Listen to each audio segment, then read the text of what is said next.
Hello friends, welcome to green agri. तो आज के वीडियो में बात करने वाले हैं organic nutrient resources and its fortification.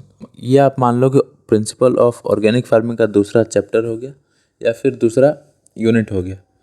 इसमें आपको क्या क्या पढ़ना होगा, इसमें manure, FIM, compost, vermi compost, green manure, इन सारी चीज़ों के बारे में आपको पता चलेगा। वो सारी चीज़ें क्या होती हैं, कैसे होती है, उनको बनाया कैसे जाता है, वो सब A to Z इन्फॉर्मेशन आपको यहाँ मिलेगी। तो चलिए इस वीडियो को स्टार्ट करते हैं। तो सबसे पहले आता है मैन्योर। मैन्योर क्या होता है? तो manure is a well decompose plant and animal waste that are used as sources of plant nutrient. जब एनिमल और प्लांट का जो वेस्ट होता है वो अच्छे से डिकम्पोज हो जाता है तो उसको बोल देते हैं मैन्योर। उसके बाद आता है ऑर्गेनिक मैन्योर। क्या होता है? तो किसी भी शब्द के आगे ऑर्गेनिक लग गया तो उसमें क्या होगा, उसमें ना तो कुछ फर्टिलाइज़र होगा ना कुछ केमिकल का मिक्सचर होगा। तो ऑर्गेनिक मैन्योर को दो ग्रुप में बांटा गया है। पहला है बल्की ऑर्गेनिक मैन्योर और दूसरा हो जाएगा कंसनट्रेटेड ऑर्गेनिक मैन्योर। ये क्लासिफिकेशन कंसंट्रेशन ऑफ न्यूट्रिएंट के बेसिस पे की गई है। तो देख लेते हैं इन दोनों क्लासिफिकेशन को। तो बल्की ऑर्गेनिक मैन्योर क्या हो जाएगा कि इसमें ज़्यादा अमाउंट में NPK पाए जाएंगे। तो इसमें आ जाएगा FIM होगा, कंपोस्ट हो जाएगा, नाइट सॉइल, सीप मैन्योर एंड ग्रीन मैन्योर। इसी तरह से कॉन्सनट्रेटेड ऑर्गेनिक मैन्योर में इसमें क्या होता है कि इसमें as compared to bulky organic manure कम मात्रा में NPK पाए जाते हैं। तो इसमें इसका एग्जांपल हो जाएगा oil cakes, blood meal, bone meal, fish manure etcetera.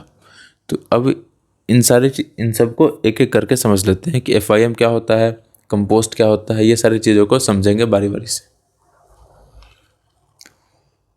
तो सबसे पहले पढ़ लेते हैं FIM क्या होता है। तो इसका फुल फॉर्म हो जाएगा फार्म यार्ड मैन्योर। अब इस शब्द से आपको समझ में आ रहा होगा कि जहाँ हम गाय भैंस को बांधते हैं वहाँ पे जो भी वेस्ट हमें निकलता है, वेस्ट क्या क्या हो जाएगा, गाय का गोबर हो गया, यूरिन हो गया, और जो हम उनको फीडिंग करा रहे हैं तो उस फीडिंग में से भी कुछ वेस्ट निकलेगा, कुछ खाना गिरता है उनका नीचे। तो उन तीनों चारों चीज़ों के मिक्सचर को और हम उसे अगर डिकम्पोज कर देते हैं तो उसको बोलते हैं फार्म यार्ड मैन्योर। देखो यहाँ पे लिखा हुआ है FIM refers to the decomposed mixture of dung, urine of farm animals along with litter and leftover material from roughages or fodder feed of the cattle। समझ गए? मतलब गोबर, यूरिन या फिर उनके फीडिंग वाले जो वेस्ट होता है, इनके मिक्सचर को बोलते हैं फार्म यार्ड मैन्योर। अब एक इम्पॉर्टेंट चीज़ देख लो, FIM में नाइट्रोजन होता है 0.5%, फॉस्फोरस होता है 0.2% और पोटेशियम होता है 0.5%। ये तीनों रेशियो जो है ये आप याद रखना, आपसे ऑब्जेक्टिव क्वेश्चन में पूछ लिए जाते हैं। अब बढ़ते हैं अगले पेज पे। तो अब पढ़ लेते हैं कि FIM हम प्रिपेयर कैसे करेंगे। हमने ये तो समझ लिया कि फार्म यार्ड मैन्योर क्या होते हैं, उनमें NPK की रेशियो क्या होती है। तो अब हमें ये सीखना होता है कि FIM बनाते कैसे हैं। तो FIM प्रिपेयर करने के मेनली 3 मेथड होते हैं। पहला तो होता है पिट और ट्रेंच मेथड, जो हम गड्ढा खोद के बनाते हैं। दूसरा होता है हिप मेथड और तीसरा होता है बॉक्स मेथड। इन तीनों को अच्छे से तो सबसे पहले समझ लेते हैं पिट मेथड। पिट मेथड क्या होता है भाई? तो देखिए यहाँ पर एक डायमेंशन लिखा गया है। इस डायमेंशन का ये लेंथ हो गया, ये ब्रेथ हो गया और ये हाइट हो गया। मतलब 8 मीटर लेंथ, 2 मीटर ब्रेथ और 1 मीटर हाइट वाले डायमेंशन का गड्ढा खोदेंगे। ठीक है। उसके बाद उसमें डंग, यूरिन और फीड वेस्ट जो होता है, इन तीनों को मिक्स करके गड्ढे में डाल देंगे। फिर हम क्या करेंगे, उसके ऊपर सूखा मिट्टी डाल देंगे और उन सबको 2-3 महीने में अच्छी क्वालिटी का FIM बनकर रेडी हो जाएगा। ठीक है।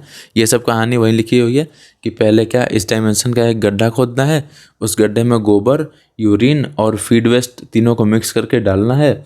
उसके बाद क्या करना है कि सूखी मिट्टी ऊपर से डाल देनी है और सूखी मिट्टी डालने के बाद ऊपर मड पेस्ट से प्लास्टर कर देना है। और प्लास्टरिंग के 150 से 180 दिन के बाद हमें अच्छी क्वालिटी का FIM मिलेगा। तो ये तो हो गया पिट और ट्रेंच मेथड। इसके आगे पढ़ लेते हैं हिप मेथड। अब देखो, तो अब हम समझ लेते हैं हिप मेथड कैसे होता है, इसमें कैसे प्रिपेयर करते हैं। छोटा सा ग्राउंड लेवल पे इसको प्रिपेयर करते हैं, ना ही तो इसमें गड्ढा खोदना है और ना ही कुछ करना है। तो मान लो यहाँ हमें प्रिपेयर करना है हिप मेथड से FIM। तो क्या करेंगे कि एक अच्छा सा सरफेस ले लिया, मान लो ये कॉपी अपना सरफेस हो गया और इसी के ऊपर हम क्या गोबर डाले जा रहे हैं, गोबर डालेंगे, फीड वेस्ट डालेंगे, यूरिन डाल देंगे। तो सारी चीज़ों को यहाँ पर फेंकते जाना है आपको, ठीक है, इसमें कुछ नहीं करना है। सारी चीज़ों को फार्म से उठाकर यहाँ इस सरफेस पे, इस ज़मीन पे फेंक देना है। और जब इसकी हाइट 2 से 3 मीटर हो जाए उसके बाद उसको छोड़ देना है 4-5 महीने के लिए। और 4-5 महीने के बाद आपको एक बहुत ही अच्छी क्वालिटी का FIM मिलेगा। तो ये हो गए method of preparation of FIM। इसके बाद हम पढ़ेंगे कंपोस्ट, वर्मी कंपोस्ट, वो सारी चीज़ें अगली वीडियो में कवर होंगी। इस वीडियो में इतना ही। वीडियो अच्छी लगी तो वीडियो को लाइक करना, चैनल को सब्सक्राइब करना। मिलते हैं इसी तरह के एक और वीडियो में।